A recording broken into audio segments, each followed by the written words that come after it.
Hoy es jueves, tenemos el placer de conversar en esta ventana informativa con el doctor Guillermo Nolivos, quien ya está listo para aclarar todas sus dudas en materia de inmigración. Doctor, feliz jueves, bienvenido.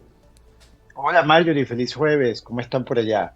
Muy bien, doctor. Gracias por estar con nosotros. Estamos con un sol radiante el día de hoy. Y bueno, hablando acerca de nuevas noticias, nuevas medidas para las personas que estén optando a casos de asilo y que estén en proceso. Quisiera que usted nos diera las buenas nuevas y nos aclarara todo este tema. Bueno, no son hay bastantes propuestas para la administración de Biden está planificando restringir más bien el número de personas que pueden solicitar asilo en la frontera. Esto se debe a, bueno, la crisis que todos hemos visto pues en los últimos años. Y lo que se está proponiendo es que los oficiales de inmigración puedan deportar expeditamente a personas que sean consideradas como una amenaza a la seguridad nacional, personas que ellos sospechen hayan cometido algún tipo de delito que sea una amenaza nacional o personas que estén vinculadas con grupos terroristas. Eso es por el lado de la frontera, personas que entren de manera ilegal. Esto sería lo que se aplicaría si llega a ser aprobado. O sea, pero En, todavía continúa ese análisis de si va a ser aprobado este proyecto o no, doctor. Todavía estamos en ese análisis, ¿verdad? Porque más que todo es unas directivas por vía de orden ejecutiva que el gobierno puede emitir, ¿ok? Mi estimación es que están asegurándose de que no puedan ocurrir, como diríamos nosotros, discusiones en la corte, ¿verdad? Challenges de estas órdenes ejecutivas en la corte o minimizar, pues, el resultado negativo que estos challenges puedan tener en una corte y de esa manera la orden ejecutiva pueda continuar funcionando. Eso es una de las medidas que se están planteando a que tome efecto pronto, para frenar de alguna manera toda esta crisis que hemos visto en ciertas ciudades de individuos que pues han presentado conductas criminales.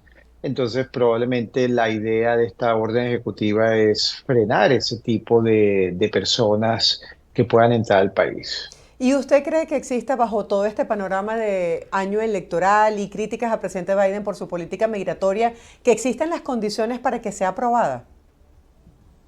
Bueno, probablemente es una orden ejecutiva, entonces no tiene que ser aprobada por el Ok, Congreso, ¿ok? ok. Lo que sí tendría que ir a Congreso sería una reforma migratoria, que también pues se han presentado varios proyectos. Hay un proyecto donde está buscando otorgarle residencia permanente a 11 millones de personas que se encuentran en estos momentos de manera irregular en el país. Y eso sí lo veo un poco difícil debido a lo radicalizada que se encuentra el Congreso en este momento, ¿verdad? Entre ambos partidos. Y veo difícil que se llegue a un consenso, por ese clima que existe. Claro, es que todas estas medidas van generando mucha incertidumbre en la población migrante que no saben cuándo van a cambiar las reglas del juego. Entonces, bueno, está bien aclarar todos estos puntos para proceder a las preguntas de la audiencia. Doctor, Correcto. vamos a comenzar. Nos dicen así, ¿qué pasa cuando el asilo de refugio es denegado y pasas para otro programa Camparol? No sé qué significa Camparol. Bueno, no sé en verdad también qué es lo que esta persona está refiriéndose acá en Parol, ¿verdad? Puede ocurrir que si tú, habría que saber si esta persona le negaron su solicitud de asilo en la corte, en la oficina de asilo, y entonces para determinar en qué programa se encuentra. Generalmente cuando a una persona le niegan su beneficio, en este caso una solicitud de asilo, lo que sigue es una orden de deportación. ¿Por qué? Porque cuando tú no tienes alguna manera de permanecer legalmente en el país, la obligación o lo lógico que continúa es que entonces la administración, el gobierno, busque la manera de deportarte del país, ¿ok? Ok. Hay casos en que el gobierno no te puede deportar porque, por ejemplo, Venezuela no tiene relaciones diplomáticas con Estados Unidos, entonces Estados Unidos no tiene cómo transportar a los ciudadanos venezolanos deportados hacia Venezuela, porque no hay un contacto entre ambos países, no hay líneas aéreas, no hay un acuerdo de recibir ciudadanos deportados. Por lo tanto, muchos venezolanos ven eso de alguna manera como un alivio, ¿verdad? En nuestra oficina, pero es un alivio temporal, ¿verdad? Porque no, en nuestra oficina las personas, los clientes, cuando tengo consulta, me dicen, bueno, pero si pierdo mi caso, ¿qué importa? Porque igual no me pueden Ujú. deportar.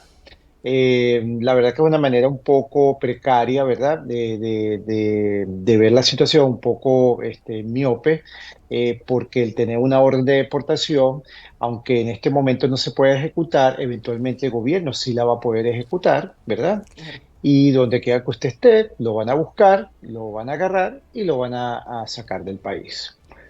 Sí, es preferible estar tranquilo y hacer lo correcto en materia de inmigración, porque Correcto, tarde o temprano, como usted dice, si tiene una orden de deportación, pues lo más seguro es que cuando sea el momento dado, pues lo saquen y no es lo que se quiere. correcto, Doctor, nos correcto. siguen llegando los testimonios, nos dicen así, yo soy de Perú, mi hija continúa en detención migraciones, ya la entrevistaron, ¿cuántos días se puede demorar para obtener una respuesta? Bueno, nos hace falta información en esta pregunta. No sabemos de qué respuesta el señor está o la No. señora está planteándonos, ¿verdad? Eh, si la entrevistaron para un miedo creíble, ¿verdad? Para ver Ujú. si califica para luego proceder a un caso de asilo. La ley dice que tiene que ser alrededor de 7 días, pero puede demorarse mucho más, ¿ok? Ok, bueno, la persona que nos escribió puede ampliar su caso para que el doctor pueda darle Ujú, una por mejor favor. asesoría. Vamos a continuar. Nos dicen así este caso, doctor, si mi hijo ya tiene 21 años, quisiera saber si él califica para la reunificación familiar estando en el exterior. Yo soy residente. Bueno, hay conceptos, las personas manejan ciertos conceptos migratorios, ¿verdad? Como aplicables a su caso. No todos los casos son elegibles para reunificación familiar, ¿verdad? La reunificación familiar es un programa que el gobierno tiene para ciertos países. En estos momentos, creo que Colombia es uno de los países que califica para esto de un parol por reunificación familiar y hay varios requisitos, ¿ok? No es algo que yo simplemente voy, invoco y me lo tienen que otorgar. El gobierno tiene que analizar tu caso y es el gobierno el que te invita a que tú participes en este programa especial de obtener un parol para tu familiar extranjero por razones de reunificación familiar. En los demás casos, la vía normal la vía que se aplica es la vía normal, ¿verdad? Una solicitud de visa de inmigrante, de hijo de residente permanente, mayor de 21 años, y entonces esto tiene que ir por los canales que han sido designados, ¿verdad? Para este tipo de proceso, esperar los tiempos de procesamiento, que en estos momentos están un poco largos, para que esa persona eventualmente pueda ingresar a los Estados Unidos como residente permanente. Entendido. Avanzamos con los testimonios de nuestra audiencia. Nos dicen así, si por desconocimiento y mal asesoramiento una persona presenta su solicitud 3 después de un año, ¿qué pasaría, doctor? Entonces, solicitud 3. No sé Ujú. a qué se refiere con solicitud 3. Pero bueno, vamos a hablar en este caso si es, como mencionó la regla del año, quizás Ujú. esta persona está hablando de una solicitud de asilo, que es la más común, ¿verdad? Que Ok. tiene el tema, ¿verdad? O la fecha límite de que debe realizarse dentro del primer año de haber ingresado a los Estados Unidos. Entonces, si la persona fue mal asesorada, debido a esa mala asesoría, su caso fue introducido tardíamente, ella pudiese o él pudiese explicar al oficial que luego vaya a analizar su caso que la tardanza se debió a esa mala asesoría. Y va a tener que, si fue un abogado, antes de tener esa entrevista con el oficial, va a tener que denunciar ante las autoridades que regulan la profesión de la abogacía en el estado donde esa persona vive o en el estado donde ese abogado litiga, ¿verdad? Va a tener que denunciarlo con este colegio, ¿verdad? O barra de abogados, denunciar esa mala práctica y tener evidencias de esa denuncia, porque la ley así lo requiere. La ley requiere que para que usted se pueda afianzar o pueda protegerse, ¿verdad? O excusarse de no haber cumplido con la ley del año en caso de asilo por haber recibido mala asesoría, que usted deba haber denunciado la mala asesoría ante los organismos competentes del estado donde ejerce esta persona la profesión del derecho. Claro, claro, entiendo. Doctor, nos cuenta en este caso que sí está bastante explicado. Dice, yo estuve en Estados Unidos en el 2022, me entregué a ICE y no solicité asilo. Fui a ICE y pedí permiso para regresarme a mi país porque mi hijo y mi mujer no estaban bien emocionalmente y no se recuperaban. La pregunta es la siguiente, si vuelvo y me entrego, ¿me permitirán entrar de nuevo al país?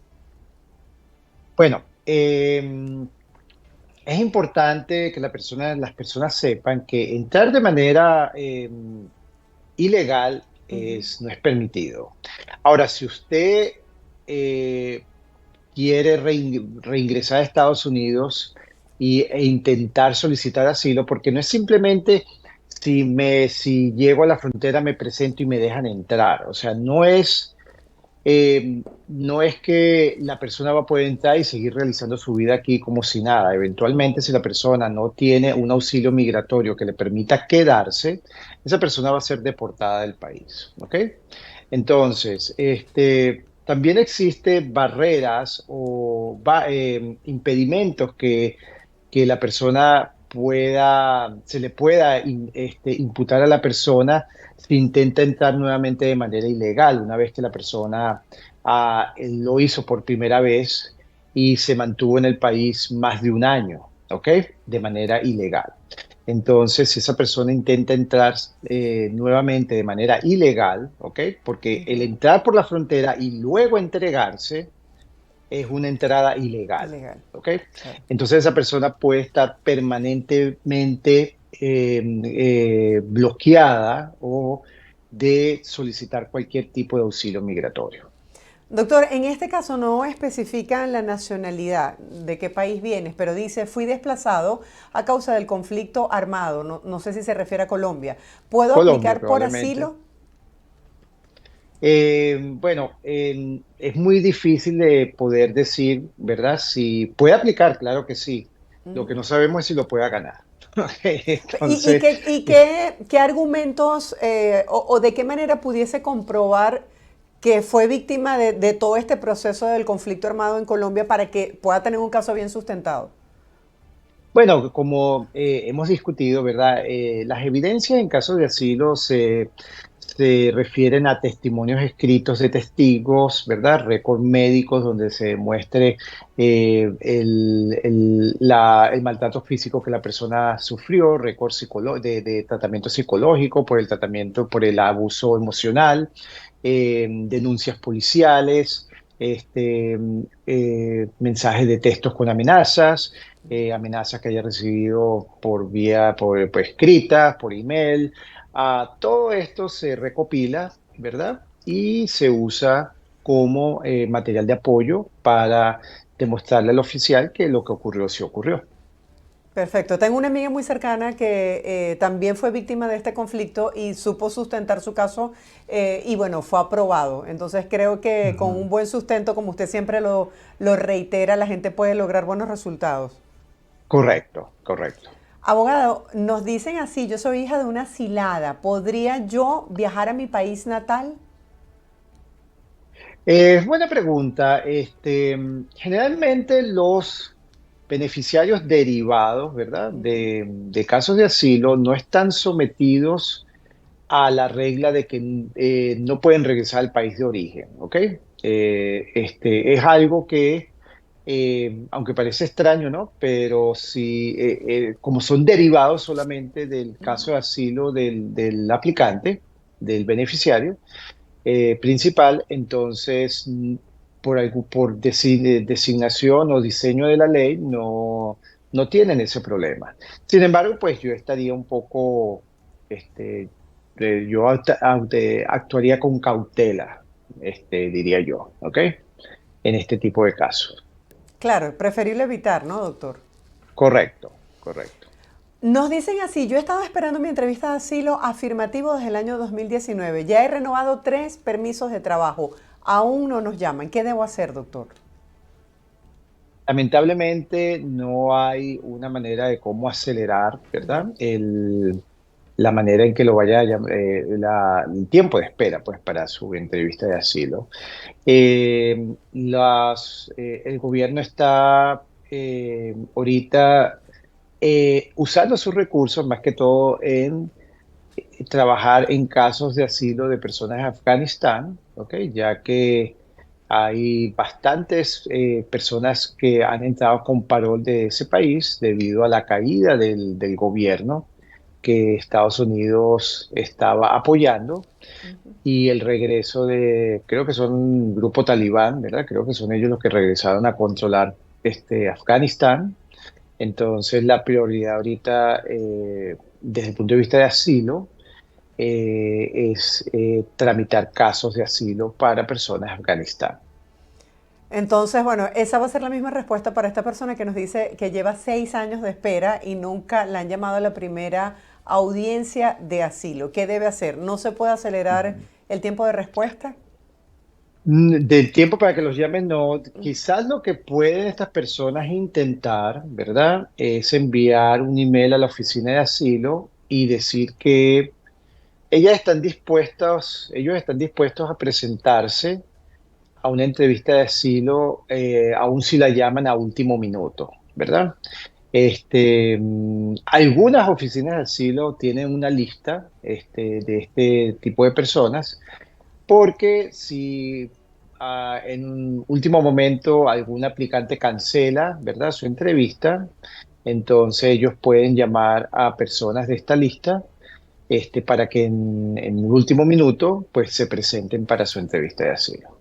Seguimos revisando las preguntas de los televidentes y nos dicen, doctor, apenas me dejaron entrar pidiendo asilo. Mi corte será en un año, solo que en junio de este año iré a las oficinas de inmigración solo a presentarme. ¿En qué me afecta esto si yo trabajo? ¿En qué le afecta presentarse si usted está trabajando de manera ilegal, verdad? Bueno, dice Entonces, que entró pidiendo asilo ujú, entró pidiendo asilo. y Ok, que la corte será en un año, ok. pero dice que en la actualidad está trabajando. Bueno, vamos a asumir que la persona entró luego de que le dieron una cita por CBP One, ¿verdad? Ujú. Y le dieron entrada, le dieron un parol y a la mayoría de las personas que entran por esta vía tienen cita de corte. Entonces, si la persona ya tiene su permiso de trabajo, porque entró con un parol, no tiene por qué preocuparse, simplemente preséntese a su entrevista con el oficial de deportación y respóndale las preguntas de manera honesta, ¿verdad? De dónde está viviendo usted, qué es lo que está haciendo, y probablemente le va a preguntar qué medidas ha tomado para atender su solicitud de asilo, si ya la introdujo, si ya está en conversaciones con un abogado. Entonces asegúrese de que usted tenga pues toda esta información a la mano para que el oficial pues la revise.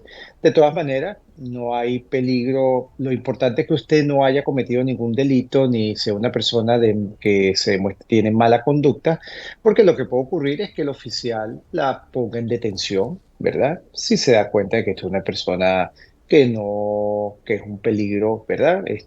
Para la comunidad en general. Doctor, este caso me parece interesante. Es un señor que expone que él y sus hijos pidieron aquí en Estados Unidos asilo.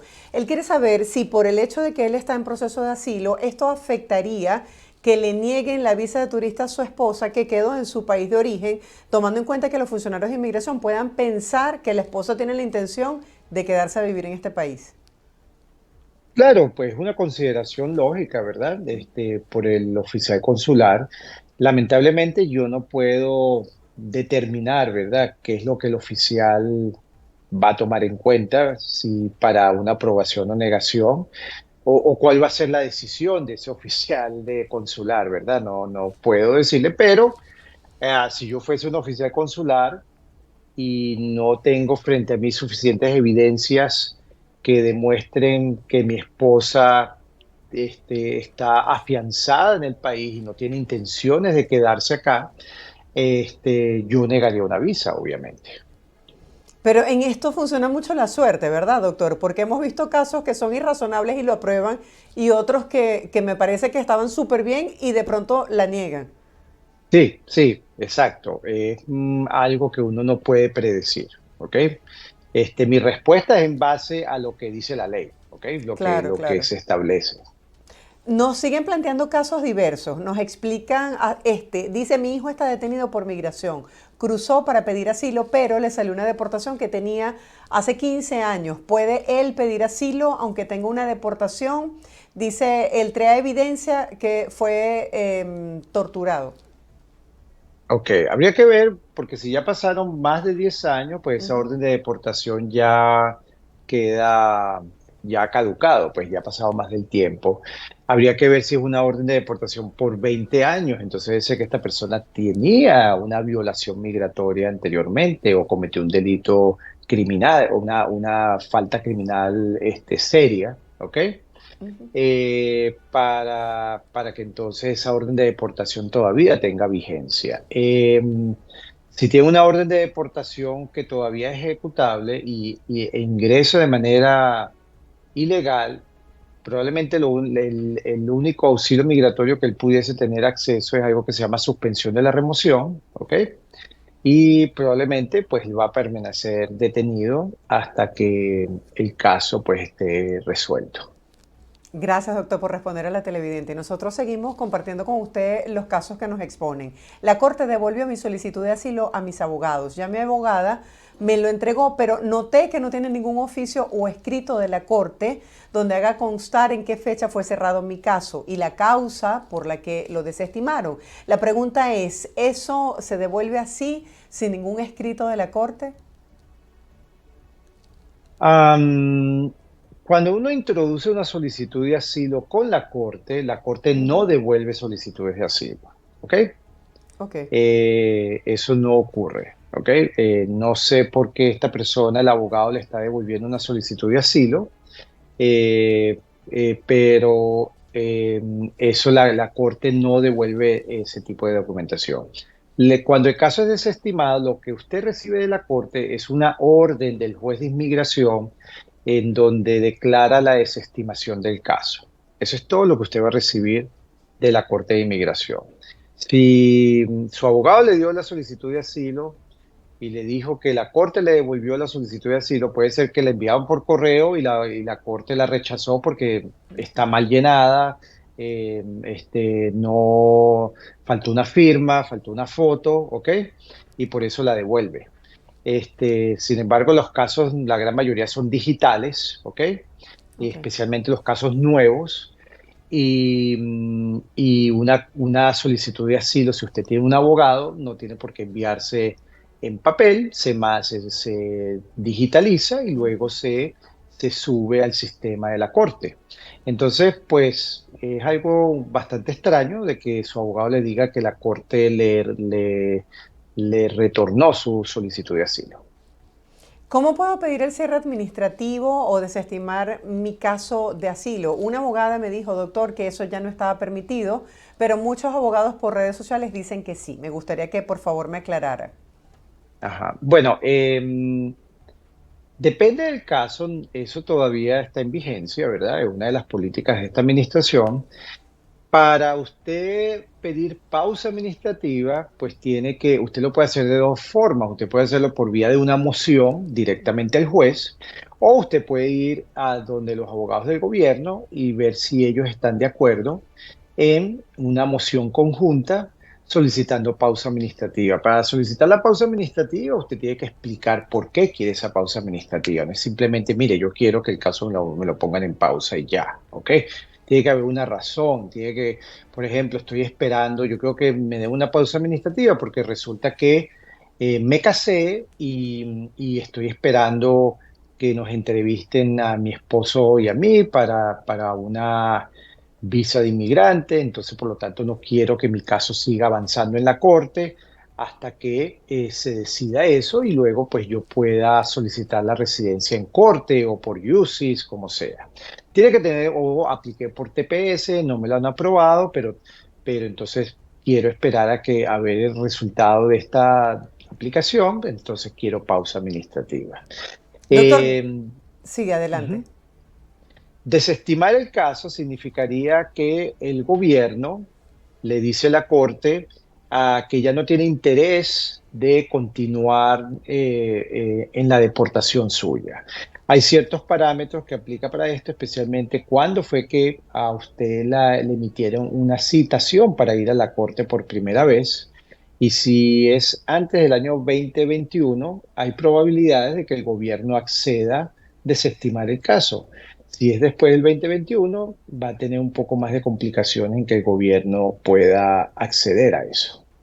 Doctor, gracias por compartir todo ese conocimiento que usted maneja en materia migratoria con nuestra audiencia. Ahí están los números de contacto si ustedes desean una asesoría más personalizada con el doctor Guillermo Olivos para que él atienda su caso. Siempre es importante, como lo digo, tener un abogado de confianza que uno pueda poner su vida y la de su familia en sus manos, porque realmente así es. Doctor, feliz fin de semana por adelantado.